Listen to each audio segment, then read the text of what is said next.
Hey guys, Wheatywaffle here today, and we are back in City Skylines 2, playing our city of Second City, and this is a beautiful shot of the farms we built in the last episode. Full disclosure, this episode is going to be very different from all of our recent episodes. If you couldn't tell by the 23-minute timestamp on this video, it's a short one. It's not a short one because I wanted it to be. It's a short one because, unfortunately, when I went to compile my recording of the episode, I realized I had lost my audio recording.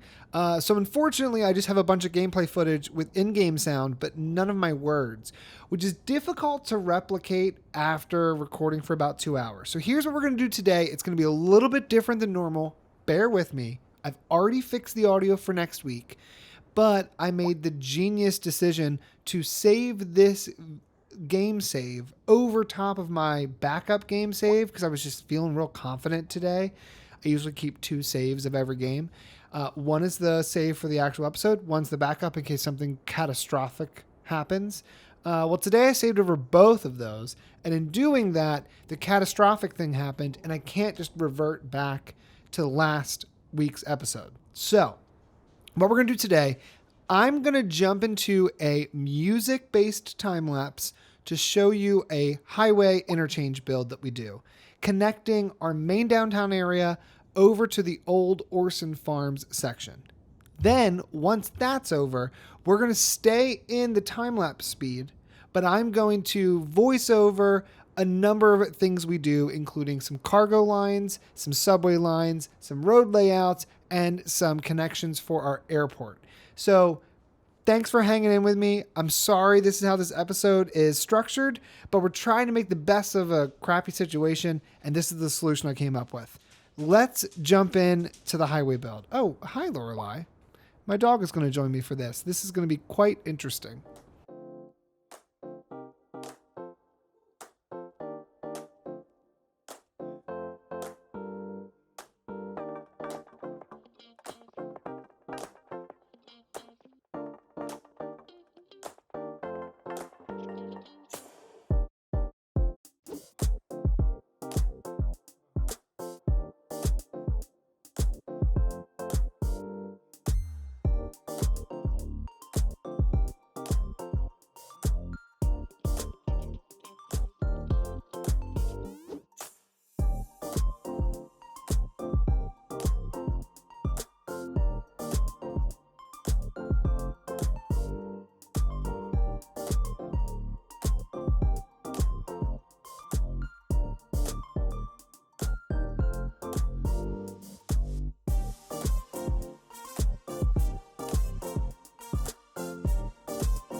All right, so we've got this new highway interchange in here. I'm going to call it the Spiral. We're going to rename it here in a second.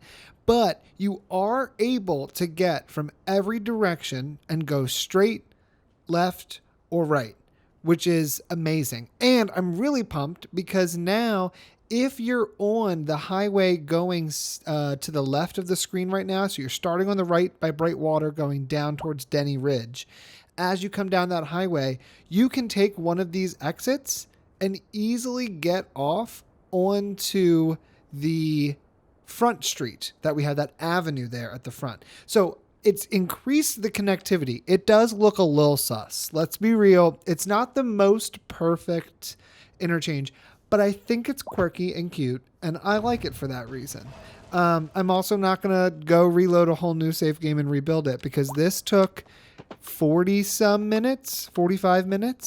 And I have too much to do in my day. I got laundry waiting for me after I finish this voiceover. So it's just not going to happen today, but I'm really pumped about it. What we'll do is in the next episode, I'll take a quick moment to recap this interchange. We'll look at it in a bit more detail. You guys can tell me if you think I missed anything. I don't think I did, but you never know. Sometimes when you're recording, you just zone out and you make the dumbest mistakes. Let's hope I didn't do that. Now, to accompany the new entrance we've built here and the new connectivity, I added a bit more industrial around that transformer station as well as a parking lot. I'm just going to now go in and remove some of the districting so that I can create a small district called the Spiral around this interchange. I want it to be a bit of a landmark for this area. I think it deserves that status.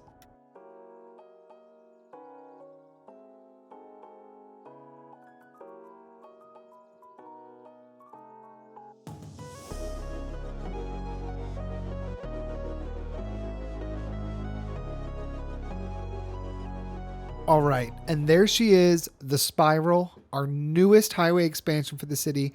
I think it looks pretty good, all things considered, and I think it's going to really help us deal with the incoming traffic we're going to have from a new airport and a new massive expansion on the other side of the river.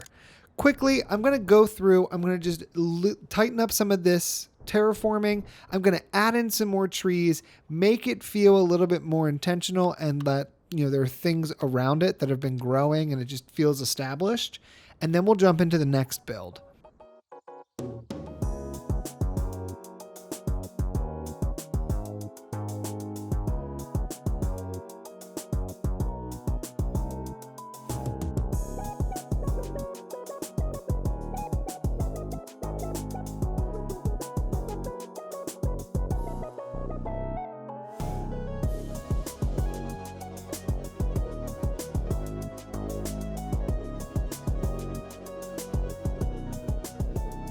All right, there we go. The Spiral's now got some decorations around it. We cleaned up that terraforming, looking pretty good. On the opposite side of the river, where Orson Farms used to be, I want to extend this 6-lane bridge and run it through the current road layout we've got over here in Orson Farms. One thing I didn't realize, though, is that I aligned the height of this just above the height on this side of the river without realizing it immediately goes into a hill. So we're going to use this straight slope so that we can kind of force the game to do a steady, small, slight incline all the way up the side of this hill until we get to a bit more of a flatter area. I would like to preserve as many of the roads here in Orson Farms as possible.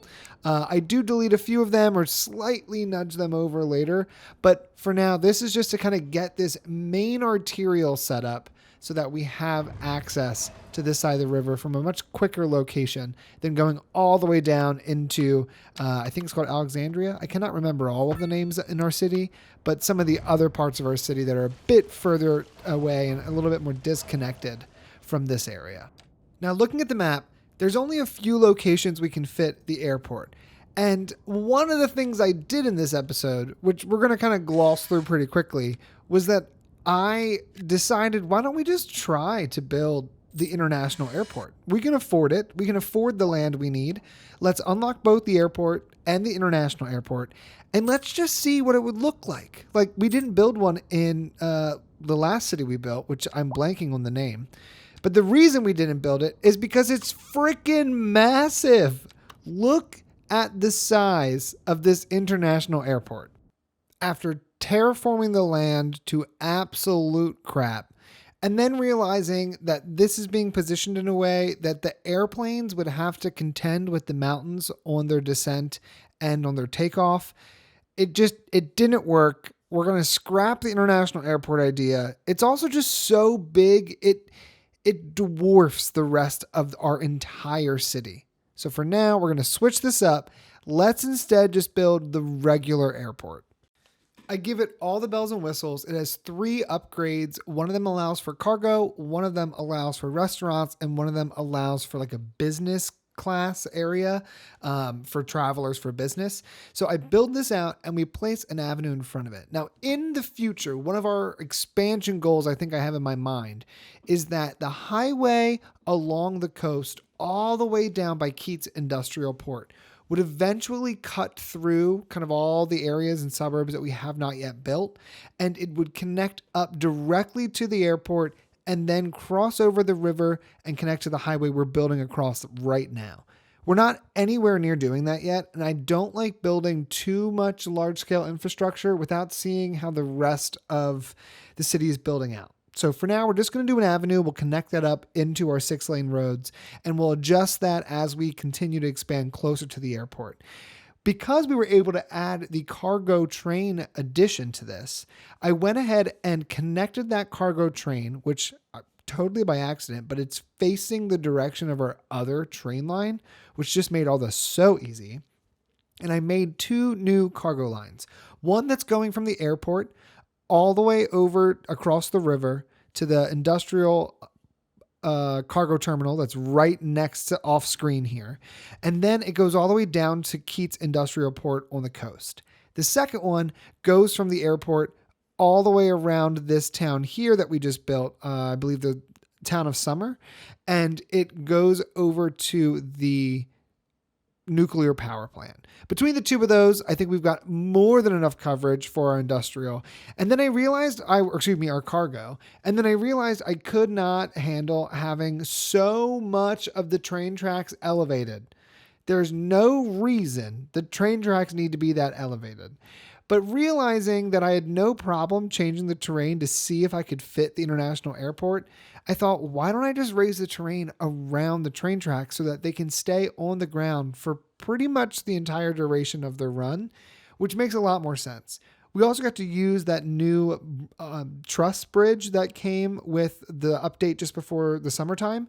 And so I'm really pumped about that because I think it looks really nice in this city and just kind of fits well in that area. We're starting to get a lot more connectivity over the river, and it's really making this feel like a lively city. I like that a lot.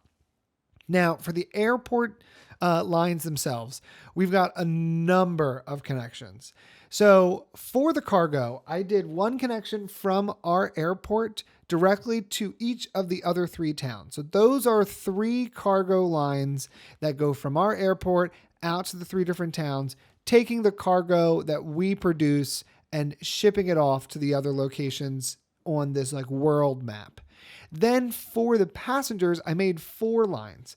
1 line for each of the 3 exterior airport connections, and then 1 line that leaves our airport, goes to one of the exterior connections, and then goes to the other 2 exterior connections before coming back to our airport.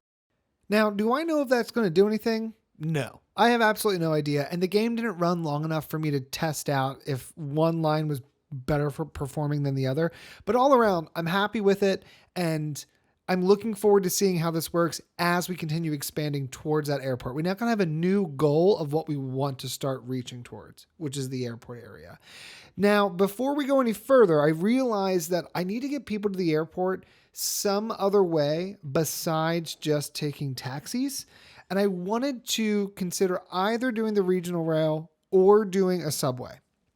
That's when the idea hit me that we could kind of spill over the higher density, or I guess really like medium density row houses and apartment buildings over the river into this cheap land that was farms that now is going to be kind of the newest, largest expansion we've done for this city, I think, ever. This is easily going to be the biggest expansion I've done yet to this downtown area. So it's going to have to be slow and methodical, and it might not all be done in one episode, but we're going to start working on this, I think, next week. Now, this area here, I wanted to preserve some of the original roads. And then I decided that if I do this and we make this dense enough, it could support a subway line. But before I build out the subway line, I wanted to put down some kind of guiding roads of what the neighborhood here is going to look like. These could change. It's really just like an exaggerated grid. It's not perfect. It's very asymmetrical. But I have these two roads going up and down the center of Orson Farms, and they're both one-ways. It's something different. I've never done that before. I don't know if it's going to stick, but we're going to try it out. I want to make this feel a little unique. I've already set aside a spot for a park. That was a little square there. And then this is where I realize, okay, maybe we can try these elevated train lines or elevated car. Oh my gosh. What is it called? They're elevated subway lines. Guys, I cannot stress enough how infuriating the elevated subway lines are. This is on 500 times speed, and you're just getting to see the fact that it doesn't work anywhere except for if it goes left and right. I need it to go up and down. And then I start building these, and that particular one right there was 12 or 15% grade change. Like it just didn't work. We're working up a hill. I have to give myself props for my valiant effort here. I approached this a few different ways. Ultimately, we scrapped the elevated train line. There's just too many hills on this map for this to work and look good. Frankly, like they look so outrageously sloped.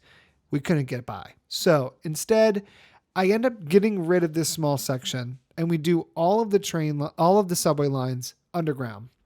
Because this is going to be so dense in the next part or two, I'm not particularly concerned about these random subway lines. We're future-proofing this. And frankly, this is one of the only areas where we've done a good job of future-proofing. Really, this side of the river. Every time we build something on this side of the river, we're thoughtful enough to also incorporate public transit before we begin to place all the buildings. It's not really how it works in real life, but I'm enjoying pretending I'm just like so good at this game that I remember to place the subway tracks first. Anyway, this is the moment I realize this is not going to work. Let's just scrap it and stick with underground subway lines. And even this does prove to be a bit of a challenge. There are some areas where the slope is just steep enough that it's not realistic for me to keep it the way it is. Now, just north of this train line, what we're seeing, or at this point, bottom of your screen, we have Alexandria and the surrounding neighborhoods that are low density housing. I need to find a way to take that low density housing and blend it into this medium density build I plan to do around this area. Then I think immediately around the airport, I got to look at the air pollution, but we're going to surround that with some highways and some larger road infrastructure. We may also do some industry near-ish by, just because there's not going to be much else in terms of residents we can build over there. But what is really nice is by building the airport, it increases the city's demand for software office jobs, which means we could also go back into the downtown and consider beginning to expand some of those buildings or upzone some of those buildings and keep working on our skyline. So overall, we're now at the point where we've got a subway line, we've got train lines, we've got an airport, we've got some light road layouts connected and done. I think that's about where we're going to end this part. I'm sorry this is such a short episode and it's so different from our previous episodes. Sometimes technology just doesn't want to work and we just got to pivot. So this is me pivoting. I hope you enjoyed and I will see you guys in the next one. All right, guys, I think that's where we're going to end this part here. A quick shout out to my channel members. Thanks so much for your support. I really appreciate it. If you're interested in becoming a channel member, click the link in the description below to unlock custom emojis, loyalty badges, early access to videos, save game files, members only content, merchandise discounts, and more. And until next time, leave your questions, comments, and feedback down below, and I will see you guys in the next one. Lorelai, follow your dad out. I can't have your tippy taps. I can't edit them out.